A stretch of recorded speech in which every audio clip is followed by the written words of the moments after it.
What's happening, bro? And welcome to the video. If you want to build muscle that makes you look good in a t-shirt, makes you look fucking sick on the beach, but you don't want to look like a big, bulky bodybuilder, this video is for you. Now, my philosophy when building muscle is you want to look good year round, not just for like a few months of the year, because 9 months of the year you're a fat bastard for bulking up. So if this sounds like something you would like, sit back, relax, and let's go get into this video.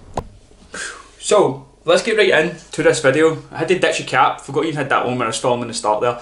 But anyway, this whole bulking mentality, right, it's so incorrect. And it basically came from bodybuilders, right, because bodybuilders' job is to get as big as they possibly can in their off season during their bulking time. So when they go and cut down for their bodybuilding show, they have got as much muscle as physically possible. They want to make as much gains as possible at any cost, right? And then this whole kind of bulking mentality is trickled down into like the fitness YouTube sort of influencer sort of thing, because they were looking at the biggest guys trying to learn the best way to do things, and then that's trickled down to the general public. But if you're a normal guy just like me, whose main goal from training is to look good and also feel good, this is going to be the best approach for you to look good year round. Now, I've broken this down into 5 steps. If you follow these 5 simple steps, you'll gain a fuck ton of lean muscle. And in case you fuck it, just like I did when I first started, I've even added a bonus tip at the end, rightfully named bonus tip in case you fuck it. Now, if you're a good cunt just like me, make sure first of all you smash like on this video to make the algorithm go crazy and get me fucking famous. Then subscribe so you can become the best version of yourself and get solid with me and just be a total best cunt. Now let's get this party started. So before you start gaining lean muscle, you need to ask yourself a serious question, right?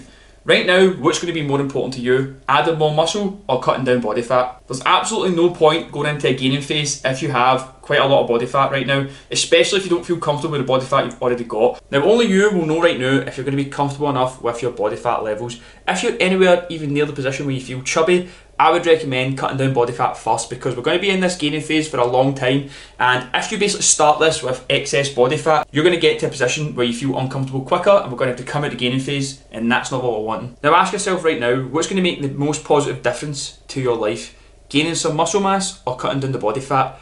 If your goal is to cut down body fat, check out this video, and if you're wanting to make lean gains, you're in the right place. So step number 1 is going to be think long term. So before we even kick a ball, you need to basically decide what your goal is, right? You need to decide the destination so we can then take the right path on this journey. So I want you to pick a goal for yourself. Now, the easy one is going to be a weight, but it could be, for example, try to fit into a certain size of t-shirt, filling out the sleeves and that, whatever it may be. But you need to give yourself a specific goal so we know what we're aiming towards. Think about it, you wouldn't just jump in the car, start driving and then decide the destination. You need to know the destination first. And with this goal, try and make it something measurable. Don't just say I want to be big and lean, because realistically there's no limit to them. So you could be chasing that goal for the rest of your life and never actually quite get the satisfaction of achieving a goal. So following that, building muscle is a slow process, so you need to be in this for the long haul. Give yourself plenty of time to achieve your goal and set realistic expectations. You're not going to gain a stone of muscle in 8 weeks. So the more time you spend in this lean gaining phase, the better the results you're going to get. Muscle building has this sort of compound effect. Over a month, you won't really notice it. Over 2 months, you might start to feel it a little bit. 3 months, maybe some visible changes, but then when we get to the 6 months, years, 2 years mark, you're going to look unbelievable. Now, a minimum, I would say, for a gaining phase is going to be 6 months, but honestly, I would say anything above 9 up over a year is going to be the kind of best marker. Something I wish I'd done when I first started was be in the gaining phase for about 2 to 3 years, to be honest. So during this gaining phase, right, I want you to basically apply this kind of quote to your life, right? So I want you to basically be consistently good over occasionally great. If you have 1 month of good training with good diet and then fall off for 2 weeks and then go back into this like super strict diet with loads and loads of training and then fall off again, you're not going to make as much progress as if you were just doing like an okay training plan, an okay diet and consistently hitting that, okay? So consistency is going to be so important for your gains. So while you're in this lean gaining phase, right, you're probably going to be looking at yourself saying, have I gained muscle? But realistically, see if you do that, you're just going to be so unhappy with your physique all the time, because you'll always be kind of wanting to see more than what you're actually physically seeing, okay? So I recommend during this time frame, you focus on the things that you can actually control. Getting to the gym, progressing in the gym, eating all your meals, tracking your progress. If you do them and just forget about how you look in the mirror, you'll look at yourself in a month, 2 months time, 3 months time, 6 months time and be like, wow, look at me now. And the last thing, again, thinking long term, is we don't want to be gaining tons of weight every single week. That's just going to get you fat. You want to be looking at nice, steady weight gain every single week. So I would say roughly, like over the course of a month, if you gain like 1 to 2 pounds of like lean tissue, you're going to be absolutely laughing. If you think about that over the course of 6 months, that's like nearly a stone of muscle, and that'll make a huge impact to your physique. Next up, we have how to train. Now, of course, you need to be training to gain muscle, but I'm pretty sure you fucking knew that. Otherwise, you wouldn't be here. Now I'm going to just give you a couple of tips to basically make your training more optimal for gaining muscle mass as quick as you can in this sort of time frame. So the first tip is going to be hit the muscle groups you're trying to grow the most at the start of your sessions. So if your priority to grow is going to be chest, make sure at the start of your push workouts or your upper body workouts or whatever it may be, you're hitting that muscle group first. The ones you can hit with the most intensity at the start are going to grow the most. Following that, we also want to be hitting the muscle groups 2 times per week to get the most growth possible. Best way to basically look at this, right, is if you hit chest 1 time per week over a year, you've got 52 sessions. If you hit it twice a week, you've got 104, double the gains. The only rule with that is you want to make sure you're giving yourself 48 hours in between to allow your muscle to fully recover before you hit it again. Tip number 3 is going to be the rep ranges that we want to focus in. So I tend to work between the rep ranges of 6 to 9 reps and then also 8 to 12, sometimes even 8 to 15 on like my shoulders.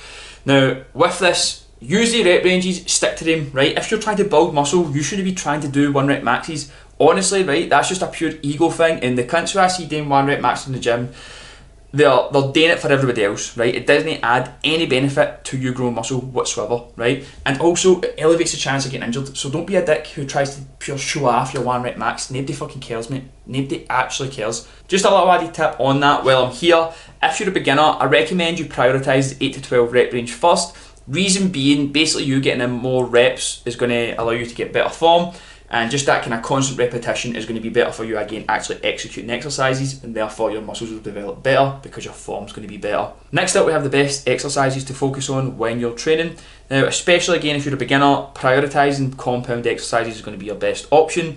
There is no best exercises, I guess, for every single person, but compounds are going to hit more muscle groups at one time and give your body a bigger stimulus to go and grow, which therefore is going to equal to more gains. Next up, in your workouts, I would probably say like 2 to maybe 4 max exercises per muscle group in the one single session, okay? I usually hit like 3 max, to be honest, right? But you don't need that much. You don't need to be doing 10 different chest exercises for your chest to grow. You're just overtraining it and therefore actually inhibiting how much muscle you can actually grow. If you're hitting the exercises with good intensity, that's going to be more than enough over the course of your session. Then finally, with training, we have one of the most important factors that very little people seem to understand, and that is progressive overload. Now, all progressive overload means is doing more work over time. So how we can do this, right, to start with, is you can be adding more reps to the weight you're using. You can then be adding more weight to the exercise. And then also another form of progressive overload is just getting better with the form of the exercise. If you execute an exercise properly, the targeted muscles are going to be working more and therefore have to grow more. Another way of progressive overload as well is kind of slowing down the movement, controlling the tempo. Next up, we have how much to eat. Now this one is absolutely crucial for you making lean gains. I'm going to just be straight up with this. Don't be a fat cunt. More food doesn't mean more gains. In fact, the more food you eat is just going to mean more excess fat gained. How much I actually recommend you eat to build lean muscle is going to be roughly about maintenance, or maybe about 100 to 200 calories above. This is going to prevent, again, excess fat gain. It might slightly slow down how much muscle you gain, but because you don't need to gain a ton of excess fat and cut down again, you're able to spend longer in this gaining phase, and therefore over the course of the year, you'll actually build way more muscle. Now with this, it's essentially you're tracking your progress, right? Your body should be changing over time. If it's not, you need to eat a little bit more. So make sure you keep on top of that. Which brings me nicely to my next point. Just because you're in a gaining phase doesn't mean you start eating a ton of shit. I used to make this mistake all the time. I'd go for my cut, eating super healthy, deprive myself of calories, and then when I went into my bulking phase, I would go crazy and just start eating like an absolute fucking pig. Trust me when I say this, you don't want to be stuffing your face with a shit ton of shit food. It's going to make you feel horrible, it's going to make you gain a shit ton of body fat, you're going to break out in spots and all this sort of stuff, right? Don't become just a pure greedy bastard. Yes, you do have a little bit more flexibility and you can maybe go out and enjoy the meals out, maybe some drinks with your friends, but don't just let your discipline slip because again you're in this gaining phase. Because what will happen is you'll feel shit, you'll get fat, you'll have horrible skin and you'll need to cut before you know it. The food quality is something I'm really big on. Obviously, it's going to impact your health, okay? So if you're eating good quality food, you're going to make more gains because your body's going to be operating at fucking full steam ahead. And the muscle you're going to gain is going to be of better quality because you're putting the proper nutrients it needs in to build nice, lean, quality tissue. What we want is an excess of all the good stuff, okay? So make sure you're consuming a ton of vegetables and a ton of fruit during this time frame. Now, that being said, if you're a hard gainer, you might need to opt for some more quote-unquote dirtier foods, okay? Because maybe getting in the calories is just going to be that hard for you. But before you go again stuffing your face with like Pop-Tarts or some shit, what I want you to think about getting in is meats higher in fat, fish higher in fat, eating more egg yolks, eating avocados, getting nuts in, maybe adding some cheese to your meals, and also cooking in more oils. All these are going to be a bit better than you stuffing your face with muffins. Now if you're a hard gainer, I understand it can be difficult, so if you have any questions about that, just comment hard gainer and then say your question and I'll get back to you as soon as I can. Next up we have how much protein. Now this is a question that my answer recently has almost changed on, okay? So right now I'm actually experimenting with a new higher protein diet. I'm having roughly about 300 grams of protein per day. I was recommended this off somebody who I trust, so I'm trying it out to see if it affects how much gains I actually make in this time frame. But what I've always worked off is roughly about 1 gram of protein per pound of body weight. It did help me make a lot of gains. See how you get on. If you want to have a bit more, feel free to add a bit more. But let's just say a minimum of 1 gram of protein per pound of body weight. Again, with protein, the quality matters. So try and opt for the best quality proteins possible, okay? So the best ones are going to be basically real food, so like meat, fish, eggs. They're going to be your best ones to get out of. But I understand for some people it is hard to get protein in, so if you're going to have any kind of protein supplements, feel free to add in like maybe say 1 or 2 shakes per day. And then the last little tip with protein, which is an important one, okay, so the kind of common knowledge is total daily intake, what matters most.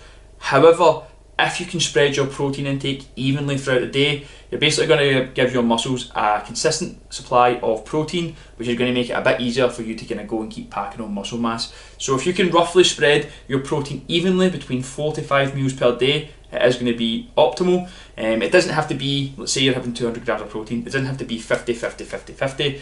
You can maybe do, like say 30, 70, and 50 and 50, whatever it may be, right? But you want to have that consistent supply of protein always coming in to optimise gains. And the final step is how to grow fast as fuck.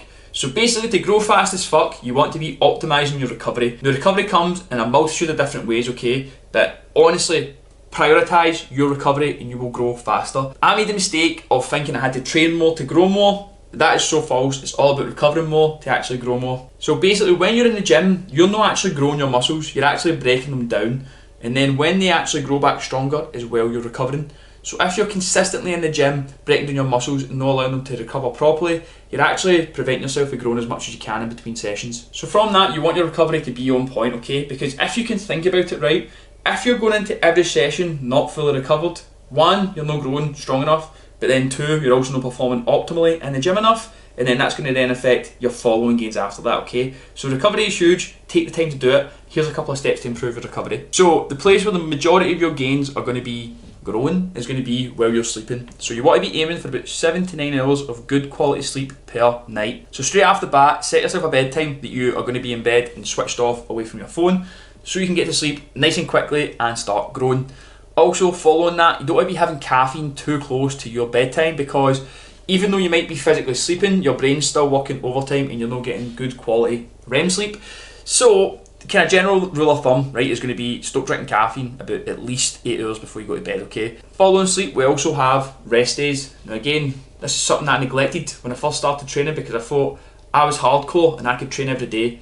Trust me, rest days are crucial. If you're a wee guy that's just starting the gym, honestly take 3 to 4 rest days per week because you're going to grow so much quicker, right? More days in the gym doesn't mean more growth, okay? I can't state that enough. Allow yourself to recover and you will grow quicker. Another essential part of recovery is going to be nutrition. Now obviously, get that on point. If you've not got that on point, you've not got basically the ingredients you need to build muscle, okay? So you could be going to the gym, doing all the hardest workouts in the world, but if your diet isn't on point, you're not going to grow as quick as you can, right? Okay, so nutrition is essential. Another great way of helping the muscle recover quickly is actually by getting more blood into the muscle throughout the day. You can do this in 2 main ways that I'm going to be aware of, and it's going to be active recovery. So that could be just getting your steps in each and every single day. If you get out and get some steps in, instead of lying in bed all day, after a leg day, your legs are going to feel much less tight. You could also, say for example, go play a sport that you like to do, or maybe some foam rolling. Whatever it may be, do something active to get more blood into the muscle. Then another thing you can do is actually stretch as well. This is going to help with getting a lot of blood into the muscle and also help loosen them off, so when you go into your next session, you're going to be more flexible and therefore can work the muscle better. Now, one thing I do want to touch on with recovery, because I know it's a big topic right now, is cold showers.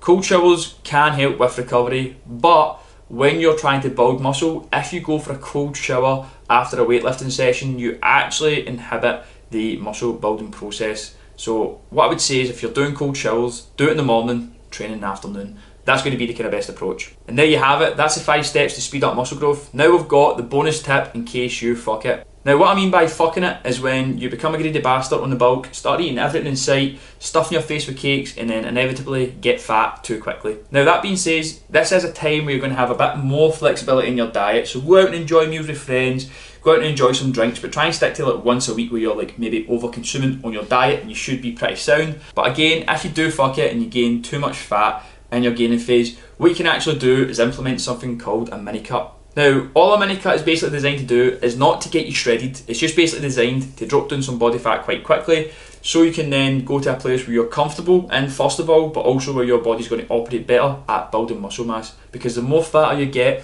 actually has an impact on your hormones and then therefore your ability to build muscle. So I will give you a quick rundown of a mini cut, but this could be a whole other video in itself. If you want to see a video on this, comment mini cut. But basically with a mini cut, you want to be doing it for about 2 to 4 weeks max. Your training should stay the exact same and you still want to actually be trying to progress in this training phase as well.